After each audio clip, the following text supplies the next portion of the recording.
So about my journey, I had forgotten. Natandika okuyimba. Briefly, banzijukiza wano because that would be wrong if I don't talk about it. Najja mu 20, yali end of 2013, kati mbala 2014. Natandika akayimba nakata mu December 2013. Aka, you know I need you. Aka rabadaba. Mukajukira. You know I'm all for you. Era rabadaba bwaba lwakuba kati ali Bulaaya. Nandibadde njagala ajje tukayimbe. So, because it's my baby. So nalimu second year campus. Nalimu second year campus ku Mount Tech wali business school, but I didn't give up on school. Nabeerayo nekakwata netandika obeera ebizibu. You know how you have a hit song ate nga oli kusomero nga si byangu naye neŋŋamba because my mom yangamba byonna bikole naye njagala mwana musooka okole ekyo graduating, and I did in 2015 with a bachelor's in business administration and management. And I got a first degree. So tuli bayimbi naye kusoma tukwaga obanga oli muyimbi muteeyo soma okuyimba kubeerawo tekuvaawo soma kikuyamba kubanga okuyimba tekumala olina okwongerako ebirala awo maaso awo. So bwe najja nenzijaawo semwe nenzija nkubanja I was a backup artist of Reddy and Weasel when I was in campus. That is how I met my first manager.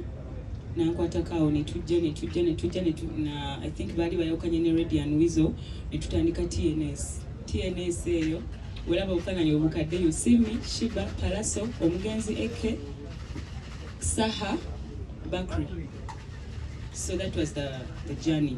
Netugenda netwe bimanye bya group netujja tetwakyawukana bubi just twagamba katwetongoza feka netwetongoza around 2016. Netujja 18. So 2016 when I got in Coke Studio, I was number 3 by the way, guys, in Coke Studio. I think that's how I got many contacts that I have. I thank my manager for that. That was actually is one of the biggest stages I've had. Sija kubeera ungrateful, no. I really appreciate that, and he did a lot. So nenzija manager Muloni Mulindwa nankwatako. We had a contract twayawukana biba nane nga bemubiyogera. Contract yali 3 years nagenda alina byakola ebirala bingi, you know, and you know with the journey si byangu ebyabawala ebyaffe sente kasente biki bambi ateye yali mulungi temusana kigambo kyonna. He's one of those people who are very professional and nice. Paka kati nina team LJ right now. Nasalawo neŋŋamba see addicts. Team LJ Music, Lydia Jasmine Music, bano baroni bakabendera Aziz. Nina team nene, nina aba IT managers. I'm trying to create a team, mami. Actually, that's how we deal with the team, and it's really amazing. Bakola, they're really nice and they're very professional. Bebazanyo bakabendera, they don't sleep. Aba baroni. God bless you. So up to now, tuliao team Lydia Jasmine, I mean LJ managers, LJ Music.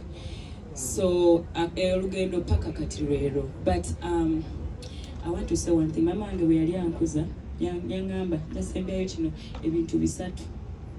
Yangamba asirisete ejjusa. Mama wange leba balaba asirisete ejjusa akwate empola atuuka wala bugu simuliro. Ebintu bisatu ebyankuza ebyo ndoza kyekyo lwaki maybe abantu balaba kumpisa zenina oba kuki. I really thank my mother and my parents. Twakula ebintu era mama wange buli kaseera nekati nti ndi mukulu nkubira n'akiŋŋamba n'aŋŋamba walaba mawulire nga mwana wange asirise takola ki. You will never see me answer anybody regardless, and I've always had answers, and you'll be surprised when you hear some things, man. Propaganda nini mwino industry, but I thank God I've tried. It's not easy to control yourself, chizivu, but I try with people, with the guidance of everybody in my life. Thank you. The foundation of my parents.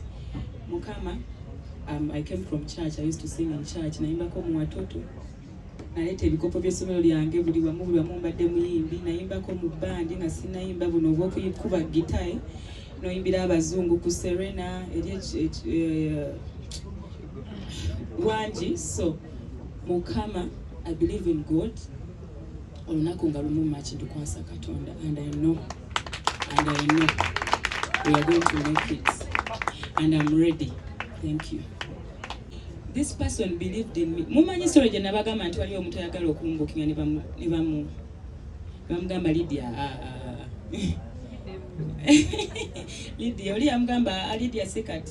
I think that time when nakolera Kapesa and after, is it after COVID?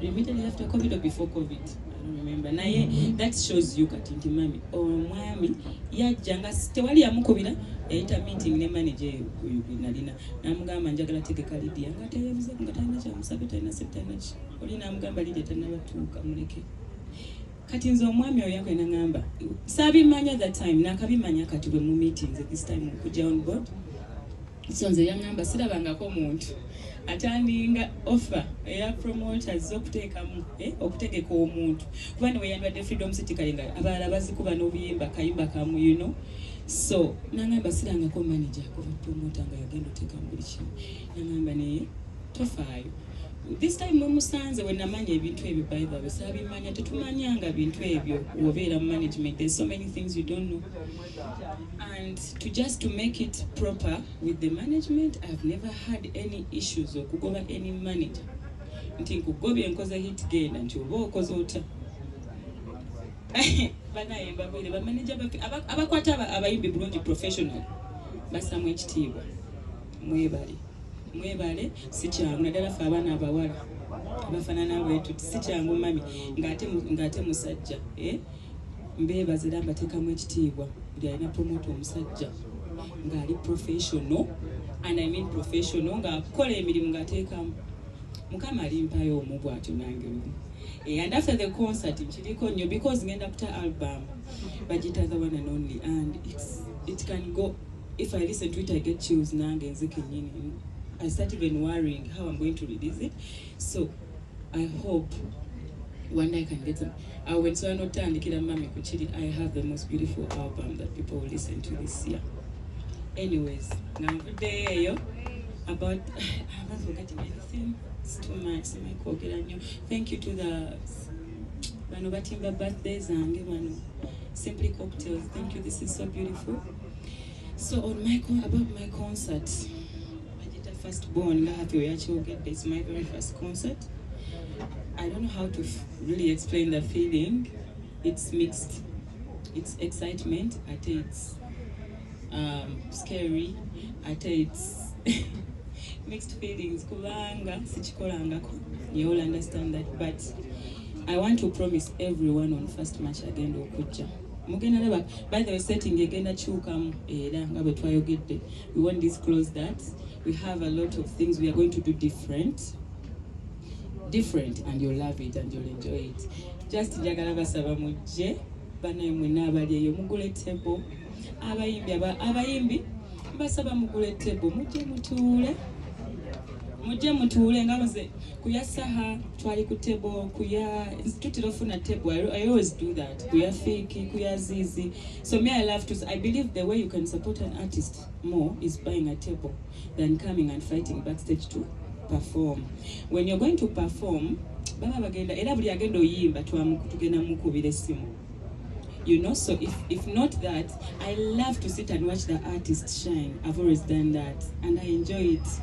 Gundi abadde ngamba karo wali mu parking nti yabadde ku yafiki bwato nga bali ku table ne banyumirwa nga bazina banyumirwa you know it's beautiful to watch right mbasaba batanabula mu supporting abayimbi and I promise I always do kasokere ka surprise ke kasinga obukulu ngosembezayo special surprise like I told you I am outdoing myself jangu kusho oyagala njasebe hamu ngolabe njagala mbasa nga bwokyogedde ka surprise okitegeera esoma bye mujja biraba byonna sigenda kwogera linnya lyaba eryamuyimbi yenna nga nziramu question eyo naye I'll tell you one thing I'll give you one answer and egenda ku byonna byonna sijja bidda mugenda kuwa answer abayimbi bonna right now abaliwo abasinga bemanyi mikwano gyange and that's it. I am not dating in the industry. Okay. Abana mawulire mwena abali wano nashogera okuva ku ntobo y'omutima gwange never had any issues with anybody, especially the one I said. Inti nga bwe nabanyonyodde nti propaganda mu industry mungi, and reasons why I don't explain myself bye bino nga bw'obiraba nti abantu balina families, I respect people, okitegeera abantu balina brands nga bwe nagambye, saagala pikinganga ku bantu ate male, you know, I love every artist. I love them, I support them. Never seen a meeting. I've never had any issues with anybody. And I wish Rema in a concert, I wish her the best. Support her. Ngabiri musatu. Mumale, ngalumu, muje kwa Africana. Sheraton, that is 23rd. Ngalumo, muje kwa Africana. We have enough space. We have enough love. We have enough people. Fans banji. Yeah. They love us. And you oja kwesanga abantu bonna abasinga ave wono yadde wasaha yagende walutalo yadde wa Jasmine. Yoloza baba bachuka. So I wish Rema the very best. If I had no concert, I would have attended her show. Rakubanti nina concert I cannot attend. Wow.